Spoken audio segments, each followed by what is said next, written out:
ನಮಸ್ತೆ ವೀಕ್ಷಕರೇ, ಕಲಾಧ್ಯಾನಕ್ಕೆ ಸ್ವಾಗತ. ನಾನು ನಳಿನಾ ಡಿ, ಸಾಹಿತಿ, ಸಂಶೋಧಕಿ, ಹವ್ಯಾಸಿ ಪತ್ರಕರ್ತೆ.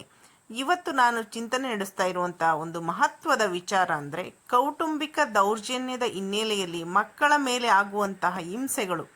ಟೈಮ್ಸ್ ಆಫ್ ಇಂಡಿಯಾ ಭಾನುವಾರದ ಒಂದು ಎಡಿಷನಲ್ಲಿ ನೀವು ಗಮನಿಸಿರ್ಬೋದು. ಒಂದು ತಾಯಿಯನ್ನು ಆಕೆಯ ಪತಿಯೇ ಕೊಲೆ ಮಾಡಿದ್ದಾರೆ. ಇಬ್ಬರು ಹೆಣ್ಣು ಮಕ್ಕಳು, 14 ವರ್ಷ ಮತ್ತು ಇನ್ನೊಂದು ಅದಕ್ಕಿಂತ ಚಿಕ್ಕದು 9 ವರ್ಷ. ನೋಡಿ, ಆ ಸುದ್ದಿಯ ಒಂದು ಇದು ನಾನು ಇಲ್ಲಿ ಹಾಕಿದ್ದೇನೆ. ಆ ಒಂದು ದೊಡ್ಡ ಇಬ್ಬರು ಮಕ್ಕಳನ್ನ ತಂದೆ ತಾಯಿ ಇಬ್ಬರು ಇಲ್ದಿರೋದ್ರಿಂದ ಏನು ಮಾಡಿದ್ದಾರೆ, ತಾಯಿ ಕಡೆ ಅಂಕಲ್ ಮನೆಗೆ ಬಿಟ್ಟಿದ್ದಾರೆ.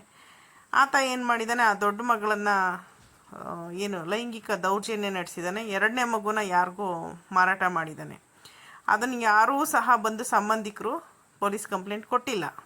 ಅದನ್ನು ಕೊಟ್ಟಿರೋದು ಆ ಹೆಣ್ಮಗಳೇನೆ, 16 ವರ್ಷದ ಹೆಣ್ಮಗುನೇ ಕೊಟ್ಟಿದೆ. ನೋಡಿ, ನಾವು ಎಷ್ಟೋ ಸಾಧನೆ ಮಾಡ್ತಾ ಇರ್ತೀವಿ, ಮುಂದೋಗ್ತಾ ಇರ್ತೀವಿ, ಆದರೆ ಹಿಂದೆ ಎಷ್ಟು ನಡೀತಾ ಇದೆ ಅದನ್ನು ನಾವು ಇಂಥ ಘಟನೆಗಳು ಅತಿ ಹೆಚ್ಚು ನಡೀತಾ ಇರೋದನ್ನು ಗಮನಿಸಿದಾಗ ಮನಸ್ಸಿಗೆ ಬಹಳ ನೋವಾಗುತ್ತೆ. ವೀಕ್ಷಕರೇ, ಪ್ರತಿಯೊಬ್ಬರು ತಮ್ಮ ತಮ್ಮ ಕುಟುಂಬವನ್ನು ಶಕ್ತಿ ಅಂತ ಭಾವಿಸ್ಕೊಂಡು ಆ ಶಕ್ತಿಯನ್ನು ಕಾಪಾಡಿಕೊಂಡು ಹೋಗಬೇಕಾಗಿದೆ. ಇವತ್ತು ಅತಿ ಹೆಚ್ಚು ಹಿಂಸೆ ನಡೀತಾ ಇರುವುದು ಈ ಒಂದು ದಾಂಪತ್ಯದ ಜೀವಿಗಳ ನಡುವೆ. ಗಂಡ ಹೆಂಡತಿಯನ್ನು ಕೊಲೆ ಮಾಡಿಸೋದು, ಹೆಂಡತಿ ಗಂಡನ ಕೊಲೆ ಮಾಡಿಸೋದು, ಇಲ್ಲ ಇನ್ನೇನೋ ಒಂದು ಮಾಡಿ ಸಂಬಂಧಗಳು ದೂರ ಆಗೋದು. ಈ ಕಡೆ ಮಕ್ಕಳಿಗೆ ಜೀವನ ಮಾಡಲಿಕ್ಕೆ ಒಂದು ಸುಂದರವಾದ ಮನೇನೂ ಇಲ್ದಂಗೆ, ತಂದೆ ತಾಯಿನೂ ಇಲ್ದಂಗೆ ಯಾಕೆ ನಾವು ಇಂಥ ದರಿದ್ರ ಪರಿಸ್ಥಿತಿಗಳನ್ನ ಮಕ್ಕಳಿಗೆ ಮಾಡಬೇಕು? ದಯವಿಟ್ಟು ವಿರೋಧಗಳು, ಬೇರೆ ಬೇರೆ ಅನುಮಾನಗಳು, ಕೆಟ್ಟ ಆಲೋಚನೆಗಳು ಎಲ್ಲವನ್ನ ದೂರ ಮಾಡಿ ಮಕ್ಕಳ ಮುಖವನ್ನು ನೋಡಿ, ಮಕ್ಕಳ ಉಜ್ವಲ ಭವಿಷ್ಯಕ್ಕೋಸ್ಕರ, ಆ ಮಕ್ಕಳಿಗೋಸ್ಕರ ಒಳ್ಳೆಯ ಒಂದು ಸಂಸಾರವನ್ನು, ಒಳ್ಳೆಯ ಆಲೋಚನೆಗಳನ್ನ, ಧನಾತ್ಮಕ ಚಿಂತನೆಯನ್ನು ಮಾಡಿಕೊಂಡು ಆದಷ್ಟು ಗಲಾಟೆ ಜಗಳಗಳಿಲ್ಲದೆ ಒಂದು ಶಾಂತಿಯಿಂದ ಸಂಸಾರವನ್ನು ಮಾಡಿಕೊಳ್ಳುವಂಥ ಆಲೋಚನೆ ಮಾಡಬೇಕಾಗಿದೆ ಈ ಪ್ರತಿಯೊಬ್ಬ ಕುಟುಂಬಸ್ಥನೂ ಕೂಡ. ಯಾಕಂದರೆ ಕುಟುಂಬ ಅನ್ನೋದು ಬಹಳ ದೊಡ್ಡ ಕಾನ್ಸೆಪ್ಟು. ನಾವು ಕುಟುಂಬದಲ್ಲಿ ಧರ್ಮ, ಅರ್ಥ, ಕಾಮ, ಮೋಕ್ಷ ಅಂತ ಇತ್ತು. ಆದರೆ ಇವತ್ತು ಕಾಮ ಮತ್ತು ಅರ್ಥದ ಹಿಂದೆ ಬಿದ್ದುಬಿಟ್ಟಿದ್ದೀವಿ. ಇನ್ನೆರಡು ಬೇಕಾಗೇ ಇಲ್ಲ ಯಾರಿಗೂ. ಇಂಥ ಒಂದು ಕೀಳು ಮಟ್ಟಕ್ಕೆ ಇಳಿದಿರೋದ್ರಿಂದನೇ ಇಷ್ಟು ಹಿಂಸೆಗಳು ನಡೀತಾ ಇರೋದು.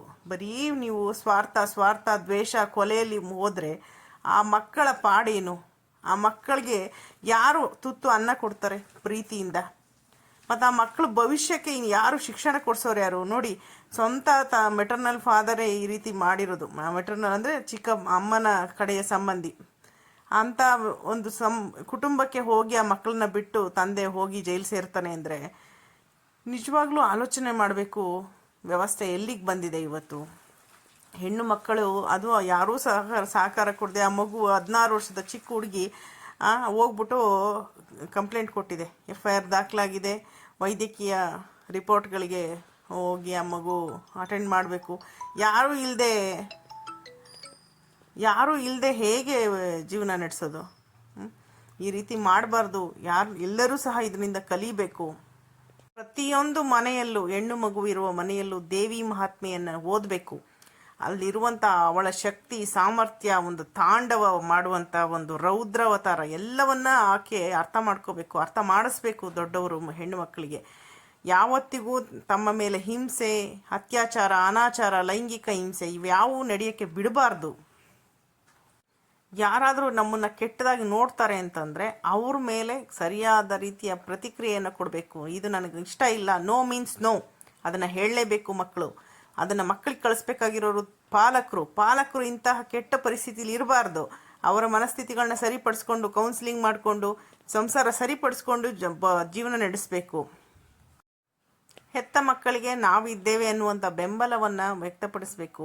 ಅನೇಕ ಕುಟುಂಬಗಳಲ್ಲಿ ತಾಯಿ ಒಳ್ಳೆಯವಳಿರ್ತಾಳೆ, ತಂದೆ ಏನೇನೋ ಅನೈತಿಕ ಸಂಬಂಧ ಈ ಥರದ್ದು ಏನೋ ಒಂದು ಮಾಡಿಕೊಂಡು ಹಿಂಸೆ ಕೊಡ್ತಾ ಇರ್ತಾನೆ. ಕೆಲವು ಕುಟುಂಬಗಳಲ್ಲಿ ಉಲ್ಟಾ ಇರುತ್ತೆ.